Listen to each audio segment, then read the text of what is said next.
Hello everyone, welcome back to the channel. आज का जो टॉपिक है हमारा वो है what is democracy and right about democracy in education.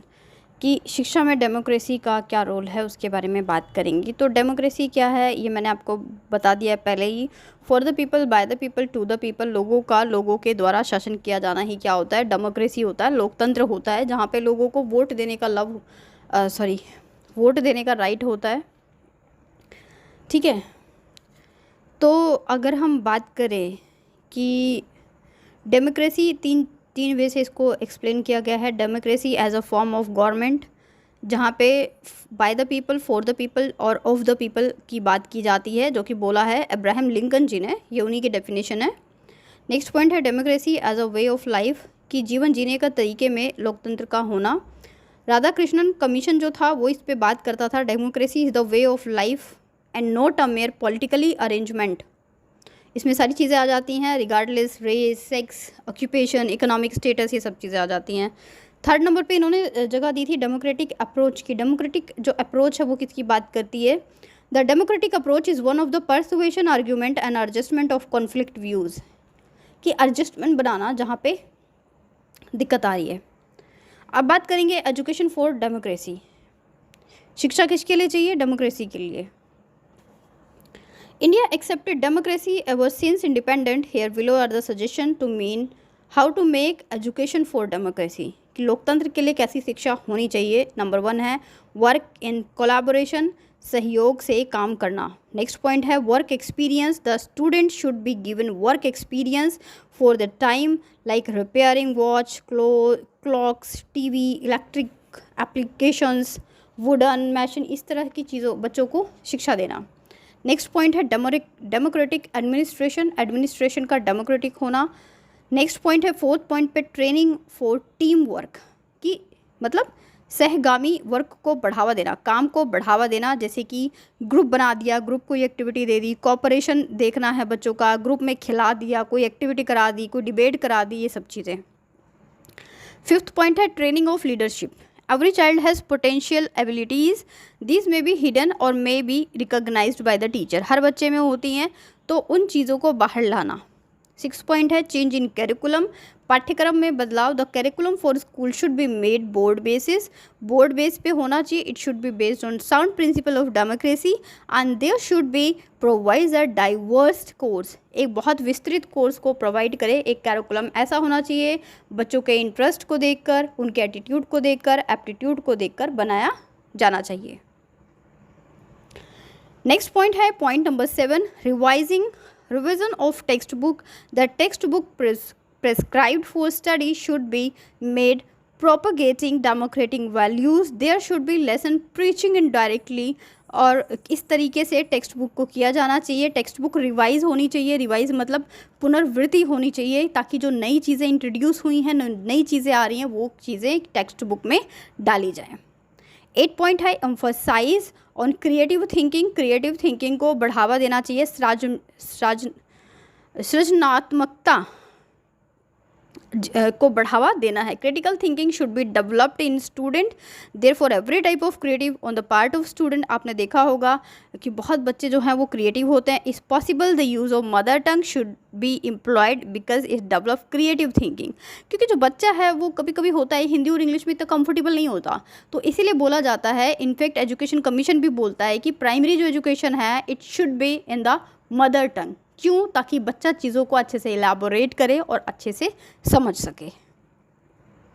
9 point है training for human relationship, human relationship के लिए उसको ट्रेनिंग देना कि कोऑपरेशन क्या होता है, ह्यूमन का रिलेशनशिप क्या होता है, फेलो फीलिंग क्या होती है, ठीक है, और हेल्पिंग नेचर क्या होता है। इन सब चीज़ों ग्रुप डिस्कशंस कराए, लर्निंग बाय डूइंग कराए, मतलब करके सीखना, ये सब चीज़ें कराने से बच्चे में जो है वो कॉन्फिडेंस डेवलप होता है और सेल्फ रियलाइजेशन भी बढ़ता है।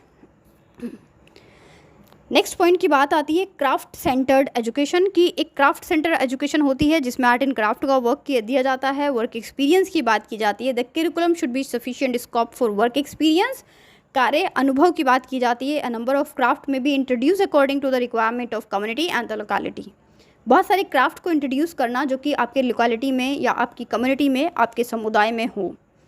In rural school provision of craft concerning agriculture में बी इंट्रोड्यूस। रूरल एरियाज़ में क्राफ्ट के बहुत सारे क्राफ्ट की जगह पे एग्रीकल्चर को इम्पोर्टेंस दी जा सकती है, बिकॉज रूरल एरियाज़ में क्या होते हैं, खेत होते हैं, खेतों में खेती होती है, तो बच्चों को उससे रिलेटेड ही नॉलेज देना। अब बात आती है कि एजुकेशन मेंटेन्स, एजुकेशन क्या करता है, मेंटेन करता है, रिफाइन करता है, ग्लोरीफाई करता है, किसको, डेमोक्रेसी को। किसको करता है, डेमोक्रेसी को।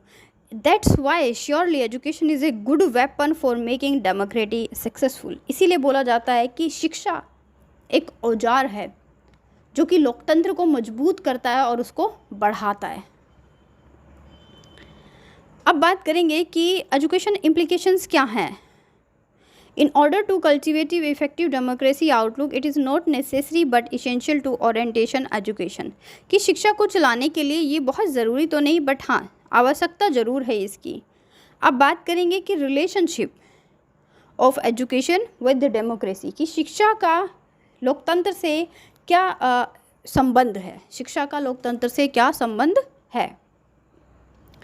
Democracy has claimed the service of education from it very Inception. It has been rightly remarked, a government rested upon popular suffrage cannot be successful unless who elect and who obey the governors of educators। तो ये देखो education मतलब शिक्षा में कोई भी चीज़ तब काम करती है जब डेमोक्रेसी, लोग उसे एक्सेप्ट करते हैं। कंपलसरी प्राइमरी एजुकेशन जो है वो कहाँ से ली गई थी, वो इंग्लैंड से ली गई थी। In our country the development of national movement जो हुआ था ग्रोथ ऑफ एजुकेशन को लेके, since the successfully work of democratic machinery requires the almost cooperation of the people. वो सक्सेसफुल क्यों हुआ, क्योंकि लोगों ने सहयोग किया, कॉपरेशन किया। It is necessary that they must possess certain quality of character, certain knowledge and certain skills. और ये बहुत ज़रूरी होता है कि नॉलेज को, एक स्किल को, क्वालिटी को आगे फॉरवर्ड करना, आगे बढ़ाना। नॉलेज मतलब ज्ञान, स्किल मतलब कौशल, क्वालिटी मतलब कुछ खास विशेषताएं। ठीक है, अब बात करते हैं democracy and education means the following things. इसका क्या मतलब है, education is birth right of individual, जन्म सिद्ध अधिकार है। बोलते हैं ना, शिक्षा मेरा जन्म सिद्ध अधिकार है। There should be no distinction in the field of education, कोई भी रुकावट नहीं होना चाहिए बच्चे की शिक्षा में। Into the way of society, ये समाज में जीने का एक तरीका है। The child should develop certain mental traits which led him to believe in the means of bringing social changes। सामाजिक परिवर्तनों के लिए भी जो शिक्षा है वो बहुत ज़्यादा ज़रूरी है। Now next topic is objective of democratic function, कि क्या उद्देश्य होते हैं, सॉरी फंक्शन नहीं, एजुकेशन। इसका जो करेक्ट प्रोनाउंसिएशन है this is called education, but हम इसको एजुकेशन बोलते हैं, तो कभी ये मत समझना कि मैं गलत बोल रही हूँ, but right pronunciation is education, but इसे एजुकेशन बोल सकते हो आप। ठीक है, the following main objectives are given below. Number 1 है a teacher should have the objective of train to people. एक टीचर का कर्तव्य है कि बच्चों को अलग अलग फील्ड में, अलग अलग डायरेक्शंस में तैयार करें। नेक्स्ट पॉइंट है physical and mental uplift should be aim of democratic education, कि फिजिकल, शारीरिक और मानसिक दोनों तरह का उद्देश्य होना चाहिए। इंटेलेक्चुअल और मोरल दोनों तरह के इंटेलिजेंस इससे रिलेटेड होना चाहिए। फोर्थ पॉइंट है character development and discipline mind should be the product of democratic education. Democratic education का एक मेन इंपॉर्टेंट पार्ट है क्या, करेक्टर डेवलपमेंट, मतलब कि चरित्र का विकास होना। फिफ्थ है in our country leisure is the main problem before the people, how to utilize इस, खाली वक्त को कैसे यूटिलाइज किया जाए, ये भी एक इसका ऑब्जेक्टिव है। In order to create economic efficiency को बढ़ाने के लिए, शिक्षा को बढ़ाने के लिए, ये भी इसका ऑब्जेक्टिव है। नेक्स्ट पॉइंट है सोशल क्वालिटीज़ को बढ़ाने के लिए, जैसे कि लव को, कोऑपरेशन को, ठीक है, तो इन सब चीज़ों को बढ़ाने के लिए। अब बात आ जाती है कि the following are the objectives of democratic education as given in the education policies commission of USA. तो जो अमेरिका की एजुकेशन पॉलिसी है उसमें कुछ बातें कही गई हैं जो कि आपके लिए ज़रूरी हैं। वो क्या है, नंबर 1 पे है सेल्फ रियलाइजेशन, मतलब कि आत्मज्ञान। Inquiry mind, speech, writing, reading, number, sight, beauty, health, knowledge, health objective, public health, recreation, recreation मतलब होता है मनोरंजन करना, intellectual interest, aesthetic interest, character etcetera, ये सब इसके क्या हैं, सेल्फ रियलाइजेशन के एग्जाम्पल्स हैं, उसके तरीके हैं। ह्यूमन रिलेशनशिप, मानव का जो संबंध होता है उसकी बात करता है। Appreciation of the home, friendship, cooperation, courtesy, courtesy मतलब होता है सहयोग, इस तरह की चीज़ें। Appreciation of the home, conservation of home etcetera, ये सब चीज़ें इसके अंदर आ जाती हैं। इसमें बेसिकली घर से रिलेटेड दोस्ती, सहयोग, ये सब चीज़ें आती हैं। तारीफ़ करना अपने घर में, घर के मेंबर्स के, और घर को सुरक्षित रखना।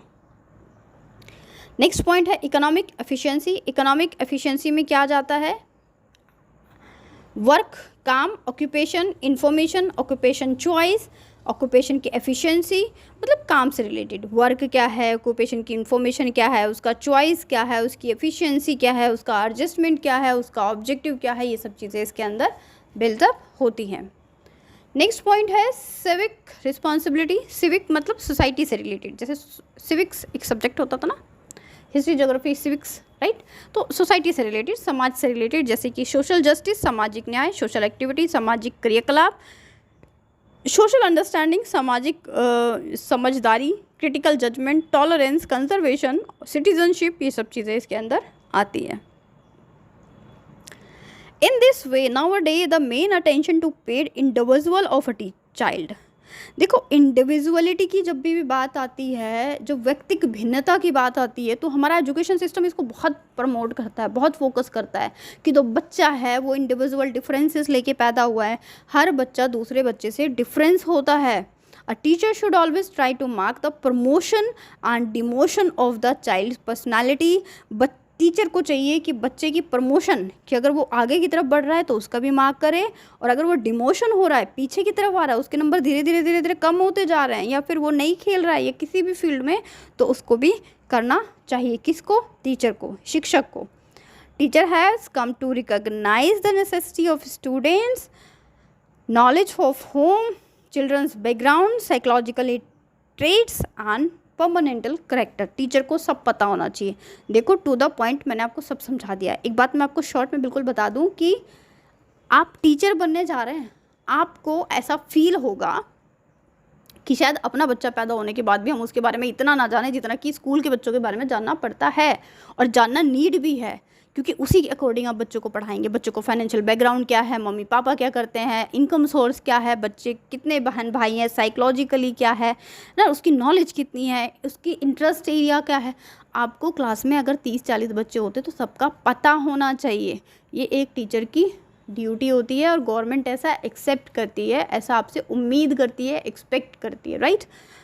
तो मिलेंगे अगली वीडियो में। मैंने अपनी तरफ से पूरी जान लगा दी है इस टॉपिक में, समझाने में कभी कमी नहीं छोड़ती मैं। आप भी लाइक करने में और इसे शेयर करने में बिल्कुल भी कमी ना करें। Thank you so much. मिलेंगे अगली वीडियो में।